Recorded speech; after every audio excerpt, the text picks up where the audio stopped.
Today's daf is daf Samach Vav, and we'll begin with Ella Omar Rava, which is right there towards the top of the about 7 or 8 lines down. And we're talking about the question of why the par and the sawyer, if they got lost, and then they were found later as Dinam Lemisa. Ella Omar Rava, the reason for that is, and we can't wait till next year, now that we found them, and bring them next year, is Gzeira Mishum Takala. In other words, we're afraid of the possibility that there'll be a kishalon, there'll be a takala, there'll be a mistake during the course of the year. Now, exactly what this takala would be, that's what we have to analyze now. Oh, good morning. And we're up to Disnan. So you'll see that about 8 lines down from the top of the Yom. And in our text, it says Disnan, but it really should be Disanya because the Gemara is quoting a Bryce and not a Mishnah. And the Bryce says, Ein Makdishim, we should not be Magdish something, the Ein Marichim, which is called the Erechin, when a person declares Erech Odom Zel Lai, I will pay the Hegdesh his value on the market, and he accepts upon himself such a pledge, the Ein Marichin, the Ein Machrimim, and we don't point to an object and say, this is a cherem, Bizman Hazeh, during our time period. Now, this Gemara, this brisa that we're learning now, reflects the shita at the end of Masechet Erechin of Stam Charamim Lebedek Habayis. And therefore, in all these cases where you have a pledge for Bedek Habayis, and we don't have the Beis HaMikdash, and there's nothing really you could do here with this Hegdesh that you were Magdish or the Erechin, then since there's no takana, we have to worry about a takala. Perhaps he will mistakenly use the object for his own purposes, misappropriate it, and violate the Yitzhak Me'ilah. But if he went ahead, even Bizman Hazeh, even today, somebody declared Erech Ploni Olai, or Hechrim, he made a cherem, and he owes something to Hegdesh, then he's holding on to Hegdesh. And what should we do in such a case? A man has in his possession Hegdesh during this period of time, and we're afraid of a takala. So the Brisa spells it out. Behema, if you're dealing with an animal, te'aker. And this principle of te'aker is going to be explained by the Gemara right away. It's called ikur. Peros, ksus v'kelim, if it's fruits, if it's garments, if it's utensils, yerokvu, we have to wait until they get ruined, they get disintegrated. Most who claim matechos are metal vessels, they're not going to get ruined even with the passage of time, and most are made of coins. Yolech hano liyam hamelach. He should take them to the Yam HaMelach, and the Rashash takes out the word hano here. He says Yolech liyam hamelach, means he takes the molds, he takes these metal utensils, and he brings them to Yam HaMelach, and he gets rid of them there.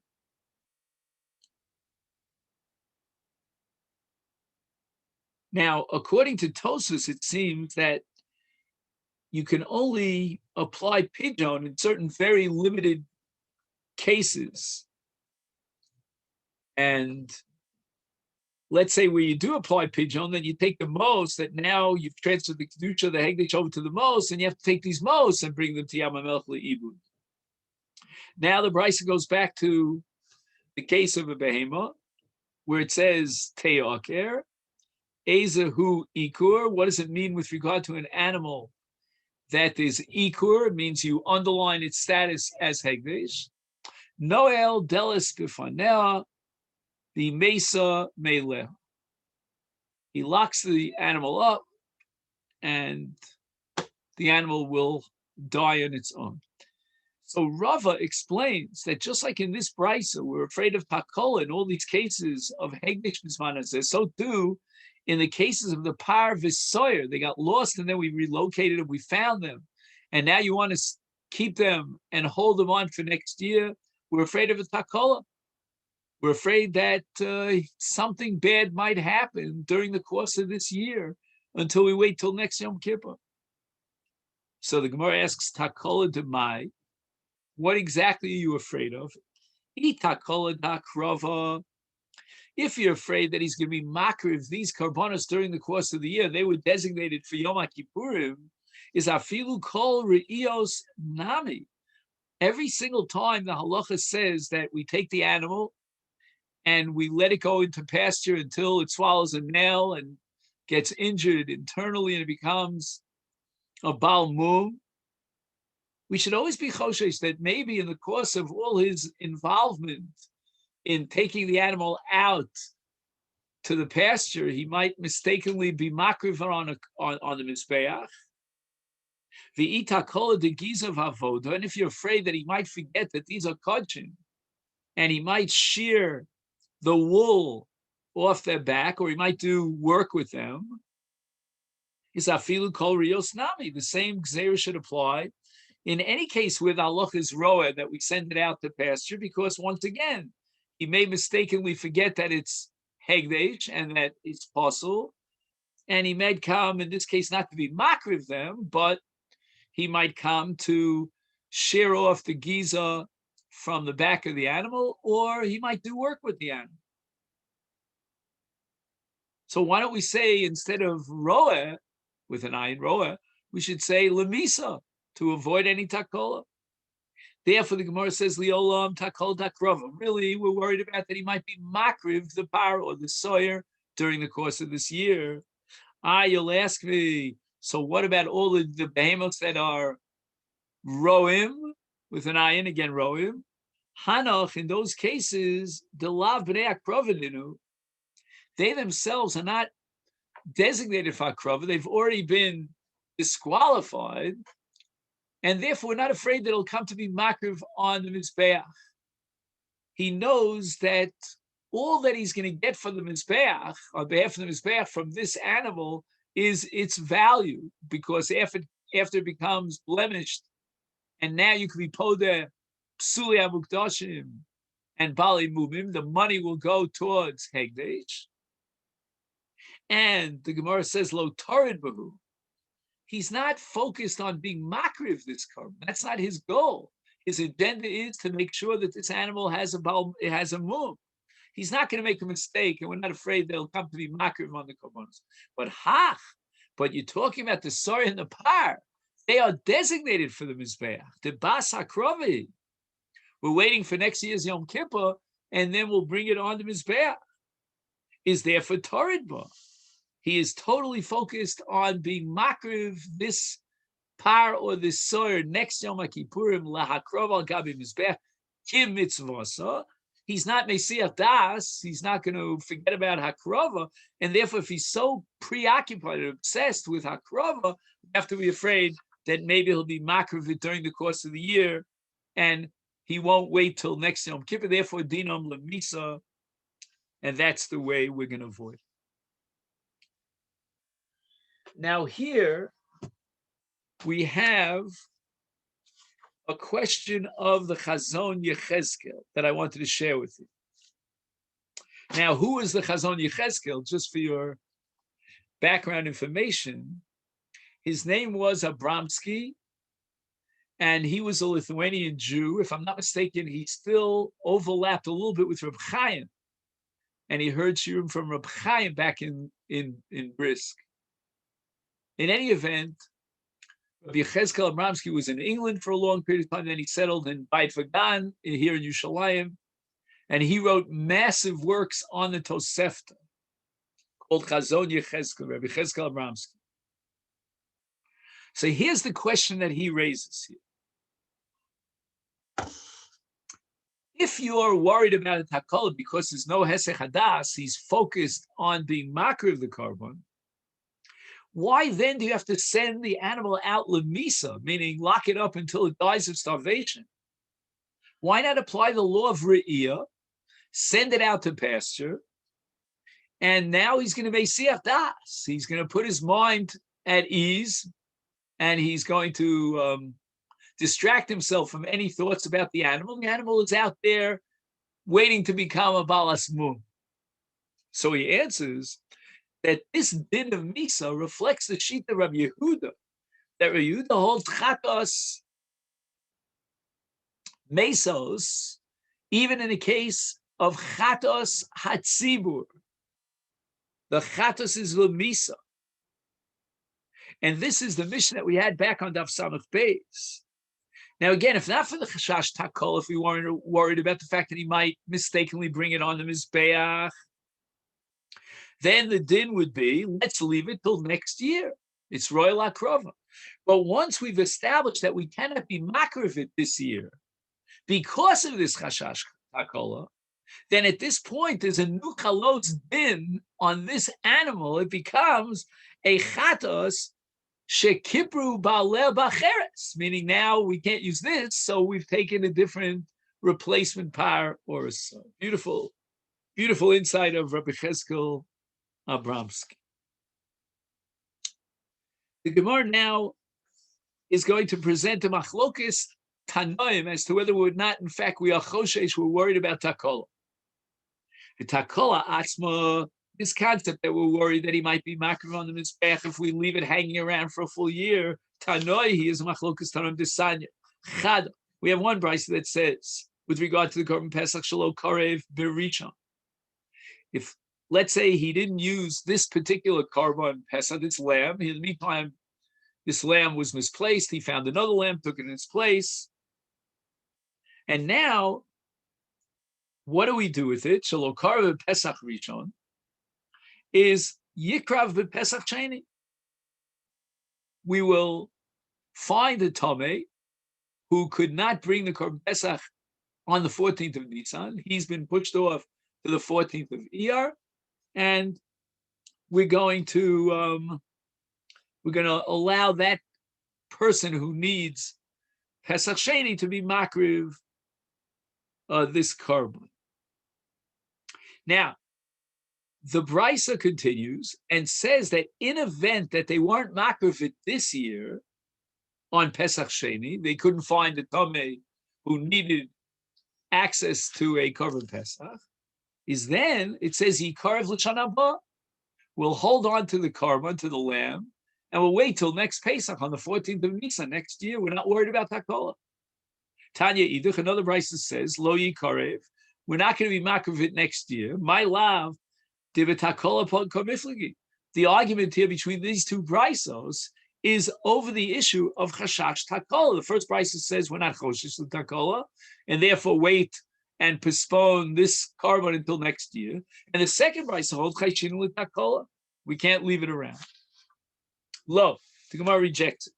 The Kuli Alma, everybody agrees, both brisos, that lo chayshinu l'takola. We're not worried about takola. The machlokas here, these two brisos, is on a different vein, totally. Hacha beplukta de Rebbe v'Rabbanan kamiflagi. The machlokes is the machlokes about whether or not we calculate a year in Kodshim based on the solar calendar, which is 365 days, or on the lunar calendar, our Jewish calendar, it's only 354 days. And v'lo kasha, the first brisa holds like Rebbe, that it all depends upon the Shnas HaChama, the solar calendar, the 365 days calendar. Therefore, it's impossible that the passage of a full year from one Pesach to the other will not bring about a state of our Shnasa. It's going to have to be at least of our Shnasa, because from one year to the next, there'll be, let's say, 354 days, and he was mafresh, let's say, after it became 8 days. So therefore, since according to Rebbe, The psul of Avar Shnaso depends upon the Shnas HaChama, the solar calendar, which is 365 days. If he designated this Pesach after 8 days since its birth, and you jump ahead 354 plus 8, it's 362, it's still within its year. So we don't lose anything by waiting until next year. And that's the Brisa, Nikarev L'Shan Haba. The second Brisa, on the other hand, Ha Rabbana, reflects the sheet of the Rabbana, that we calculate Karbanos and the year of Karbanos according to the Levana, according to this the lunar calendar, and therefore we know for sure that he's not going to be able to wait a full year, because if he waits a full year from the 14th of Nisan of this year to the 14th of Nisan next year, the carbon is possible for Avra Shnaso. Therefore, we have to Lo Yikarav. It cannot be brought next to you. So now the Gemara raises the following objection to this dechia, which rejects. Is it possible to say really that these brises are arguing about the machlokas Rebbe Rabbanon? For Asanya, the brise says v'chein hamos. If he designated coins for a carbon pesa for this year, and he didn't get a chance to use those coins, he should not use them for the carbon pesa of next year. I mean, in this case, most you're not, it's not relevant to machlokas Rebbe and Rabbanon. There's no din of Tav or Shana that a year will passel the most. There's no such halacha. The love Shmami of Takola, we go back to original interpretation that the machlokas here is, are we afraid of Takola?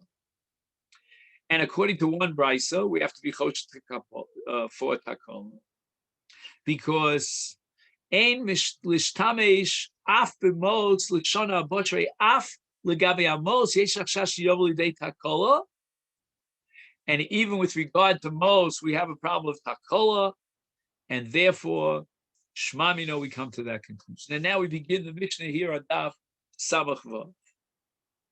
Now, once the Tana has already presented all the dinim that are relevant to the two seirim, now we go on to the seder of Avodas Yom Kippur. Bolo, Eitzel Sorah Mishtalech. We're finished with the matan domim of the par and the Sorah. Everything was done. Kimitzvasa. Now he comes to be misvada and recite his confession over the Sorah Mishtalech on behalf of all of Israel.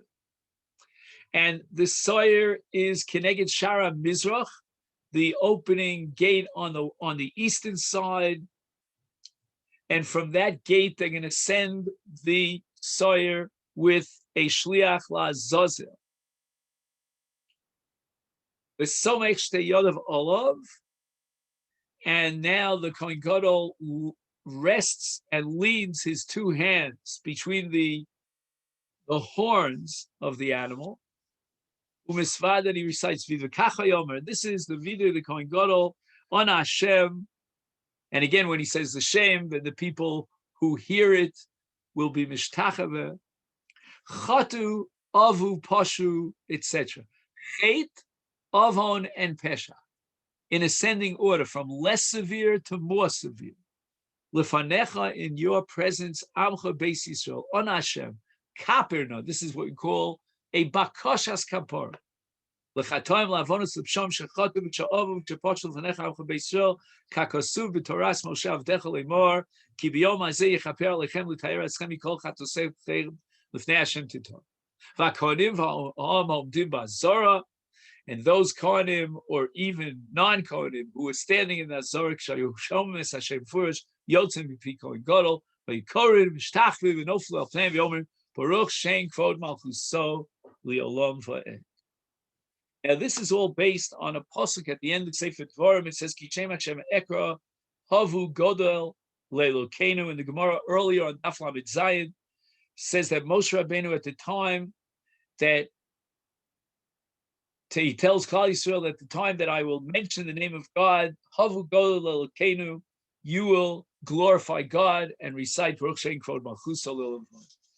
Now, he finishes the Vidui Misaro Lemisha Hayim Olicho. He designated someone yesterday on Erev Yom Kippurim for the shlichus, for the agency of taking the soyer out to the Azazel, and molicho.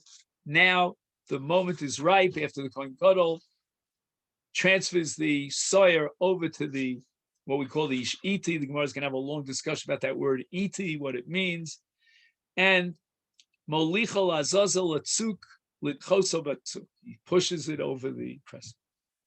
Who is this person? What are his credentials that has been appointed as a shliach to take out the soyer mishtaleach?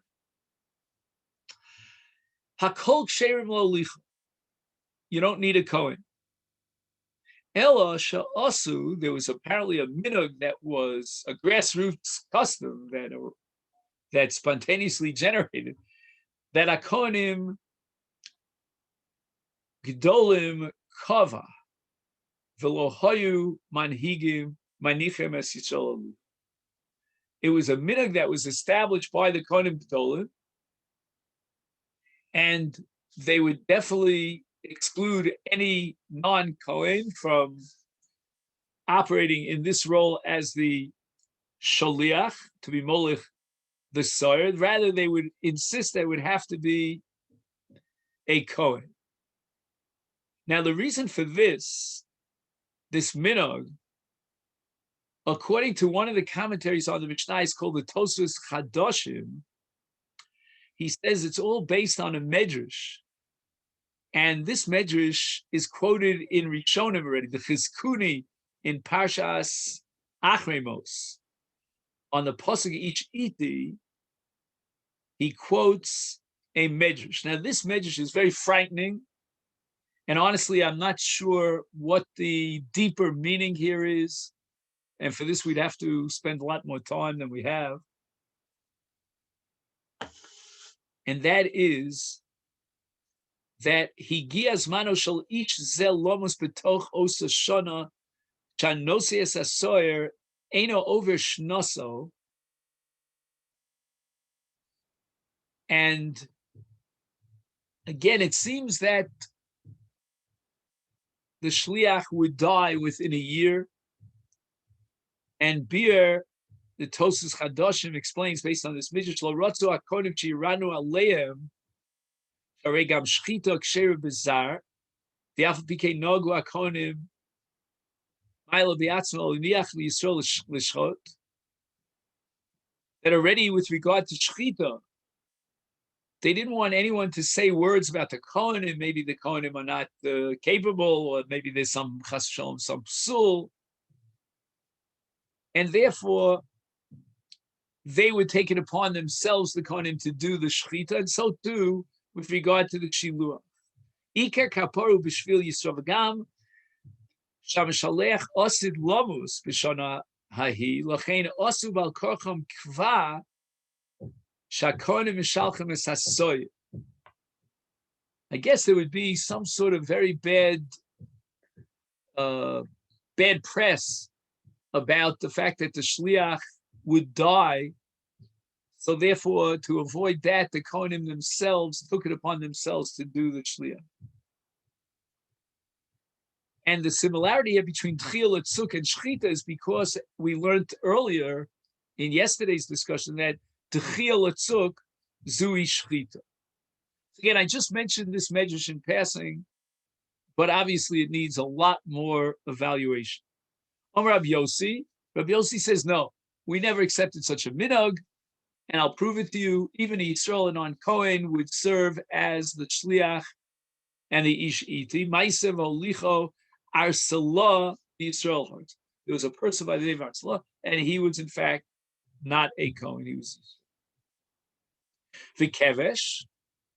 They built a ramp that was higher than the height of a person, Asulo, that when the shliach would take the soyer out, he would go out of the area of the mikdash over this bridge.